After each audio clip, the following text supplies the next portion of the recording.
Chers compatriotes, ce jour de fête nationale est le troisième que j'ai le plaisir de passer à vos côtés. Mais ce 14 juillet a une valeur particulière, car nous avons l'honneur de le fêter avec notre ministre de l'Europe et des Affaires étrangères, Jean-Yves Le Drian, qui s'adressera à vous à l'occasion d'une rencontre avec la communauté française.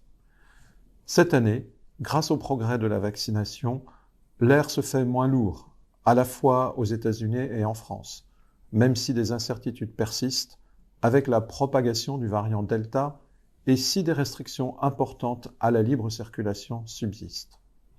Et puis, nous n'oublions pas les souffrances endurées par les victimes de l'épidémie et par leurs familles, auxquelles j'exprime toute ma sympathie.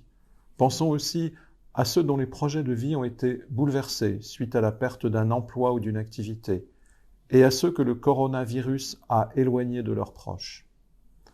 Pour ne pas vivre et revivre toutes ces épreuves, je vous appelle à ne pas baisser la garde. La prudence doit rester de mise pour vous protéger les membres de notre communauté et la population dans son ensemble. Malgré tout, nous pouvons nous réjouir des progrès des derniers mois. Grâce à vous d'abord, à vos efforts, à votre résilience, à votre esprit de solidarité et d'initiative. Grâce aux équipes scientifiques, ici et en Europe, qui ont su développer les vaccins dont nous avions besoin en un temps record. Nous avons vécu ces dernières semaines le retour à la vie dans les rues de nos pays, la réouverture des commerces, des activités de loisirs, des activités culturelles. Nous espérons la levée des restrictions de voyage qui subsistent entre la France et les États-Unis. Je sais combien ces mesures sont durement ressenties, combien elles séparent les familles. L'amélioration des conditions sanitaires aux États-Unis a déjà conduit nos autorités à décider la réouverture de nos frontières pour nos amis américains.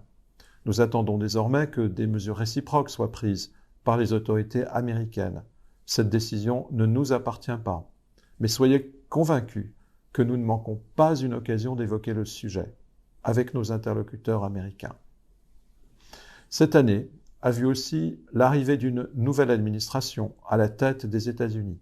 Un important travail a été initié avec elle, qui nous permettra de faire fructifier la coopération franco-américaine dans de nombreux domaines. Nous aurons l'occasion tout à l'heure, en présence du ministre et du secrétaire d'État Antony Blinken, de célébrer la force de cette relation entre la France et les États-Unis, avec aussi l'inauguration à Washington de la petite sœur de la Statue de la Liberté, 135 ans après l'arrivée de sa grande sœur. 2021 fut aussi l'année des élections consulaires, repoussées l'an passé en raison de l'épidémie. Je tiens à adresser mes félicitations républicaines aux conseillers des Français de l'étranger et aux délégués consulaires élus et leur souhaite le meilleur dans l'exercice de leurs nouvelles fonctions. Je veux aussi remercier nos fonctionnaires à l'ambassade et dans nos 10 consulats généraux. Leur action déterminée a permis d'amortir les chocs induits par cette crise. Leur mobilisation a été et reste exemplaire au service de tous nos compatriotes.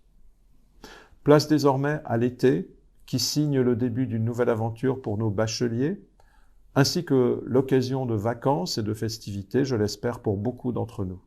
À tous, je souhaite une bonne journée de fête nationale et j'adresse mes vœux de santé et de bonheur. Vive la République, vive la France!